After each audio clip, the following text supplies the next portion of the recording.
മാർട്ടിൻ്റെ video, ആ video പഴയതാണ് അല്ലേ? പഴയ വീഡിയോ ആണ്. എന്നിറങ്ങിയതാണെന്ന് എനിക്കറിഞ്ഞുകൂടാ, പക്ഷേ ട്രയലിന് മുമ്പ് ഇറങ്ങിയ വീഡിയോ ആണ്. കാരണം ആ വീഡിയോയിൽ ചോദ്യകർത്താവ് ചോദിക്കുന്നു, ഇത് കോടതിയിൽ പറയുമല്ലോ. പിന്നെ ഞാനത് കോടതിയിൽ പറയും. വാസ്തവത്തിൽ മാർട്ടിൻ ഇതൊന്നും കോടതിയിൽ പറഞ്ഞിട്ടില്ല. ഇങ്ങനൊരു സംഭവം നടന്നിട്ടില്ല എന്ന് മാർട്ടിൻ കോടതിയിൽ പറയണ്ടേ? ഞാൻ നിരപരാധിയാണ്, ഇങ്ങനൊരു സംഭവം എൻ്റെ വണ്ടിയിൽ നടന്നിട്ടില്ല, ഞാനാണ് വണ്ടി ഓടിച്ചത്, ഇതുണ്ടായിട്ടില്ല എന്ന് വാദിക്കണ്ടേ? വാദിച്ചില്ല. വാദിച്ചിട്ട് കോടതി അത് തള്ളിക്കളഞ്ഞാൽ എനിക്ക് മനസ്സിലാവും. You are not successful, you attempted but you could not succeed. ഇതങ്ങനെയല്ല, വാദിച്ചിട്ടേ ഇല്ല. കോടതി തുടക്കത്തിൽ തന്നെ ആദ്യത്തെ അനാലിസിസ് ഒക്കെ കഴിഞ്ഞിട്ട് ഈ കോടതി പറയുന്നു, ഈ റേപ്പിൽപ്പെട്ട 6 പേര്, അക്യൂസ് നമ്പർ 1 മുതൽ അക്യൂസ് നമ്പർ 6 വരെ, ഇവർ സീരിയസ് ആയിട്ട് റേപ്പ് ഇല്ല എന്ന് വാദിച്ചിട്ടില്ല.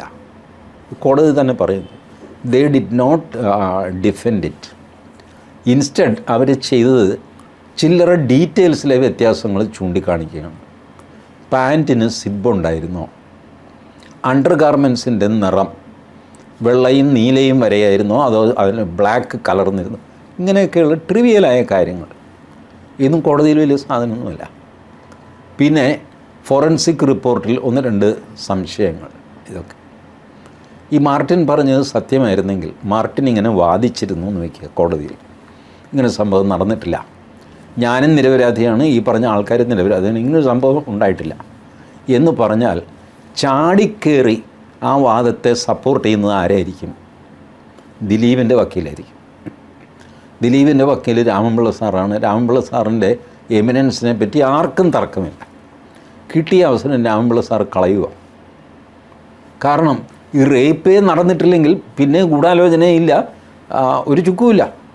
അതോടെ ദിലീപ് രക്ഷപ്പെട്ടു.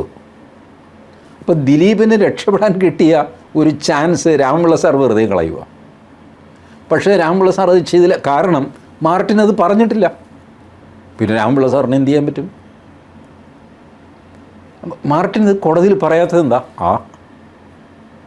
അറിയില്ല. മാർട്ടിൻ അവർ പറയുന്നു accused number 2 didn't even challenge his arrest.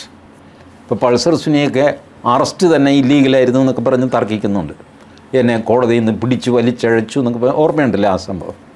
അതൊക്കെ നിയമപരമല്ല, അതുകൊണ്ട് അറസ്റ്റ് നിയമപരമല്ല എന്നൊക്കെ പറഞ്ഞങ്ങ് പറയുന്നുണ്ട്. മാർട്ടിൻ ഇതൊന്നും പറയുന്നില്ല. അത് കോടതി പ്രത്യേകം പറയുന്നു. Martin didn't even challenge his arrest. അറസ്റ്റാണല്ലോ ആദ്യത്തെ സംഭവം. അറസ്റ്റ് പോലും ചലഞ്ച് ചെയ്തിട്ടില്ല. പിന്നെ അതിന് ശേഷമുള്ള കാര്യം ചലഞ്ച് ചെയ്തിട്ടില്ല, ഒന്നും പറഞ്ഞിട്ടില്ല. എന്നാൽ മാർട്ടിന് വക്കീലുണ്ടായിരുന്നതാണ്. എല്ലാ പ്രതികൾക്കും വക്കീലന്മാരുണ്ട്. അപ്പോൾ എനിക്ക് തോന്നുന്നത് മാർട്ടിൻ ഈ കഥയൊക്കെ വക്കീലിൻ്റെ അടുത്ത് പറഞ്ഞാണ്. വക്കീൽ പറഞ്ഞാണ്, ഈ പൊട്ടത്തിലൊന്നും അവിടെ പോയി എഴുന്നള്ളിക്കണ്ട, ഒരു കാര്യം ചെയ്യും, ഞാൻ ശിക്ഷ കുറയ്ക്കാനായിട്ട് ശ്രമിക്കാം, സാർ എങ്ങനെയെങ്കിലും എന്നെ രക്ഷിക്കണം, സാർ എൻ്റെ വീട്ടിൽ അങ്ങനെയാണ്. മനസ്സിലായി, പക്ഷേ ഈ പറഞ്ഞ കഥയൊന്നും പറഞ്ഞാൽ രക്ഷപ്പെടാനൊന്നും പോകുന്നില്ല, അത് കൂടുതൽ കുഴപ്പമാകും, മൊത്തം കേസിൽ നീ ഒന്നുകൂടെ കുഴപ്പത്തിലാകും. അതുകൊണ്ട് ഞാനൊരു കാര്യം ചെയ്യാം, നമുക്ക് അവതാ പറഞ്ഞിട്ട് ശിക്ഷ ഏറ്റവും കുറച്ച് ഞാൻ വാങ്ങിച്ചു തരാൻ ശ്രമിക്കാം, അത്രേ ചെയ്യാൻ പറ്റുള്ളൂ മാർട്ടിന്. ഇതൊക്കെ വ്യക്തമായിട്ടല്ലേ ഇരിക്കുന്നു. ഒന്നാമത് ഈ റേപ്പ് ഈ ജഡ്ജി കൺഫേം ചെയ്തിട്ട് ശിക്ഷിക്കുന്നത് ഈ വീഡിയോയുടെ പേരിലല്ല, ഫോറൻസിക് മെറ്റീരിയലിൻ്റെ പേരിലാണ്.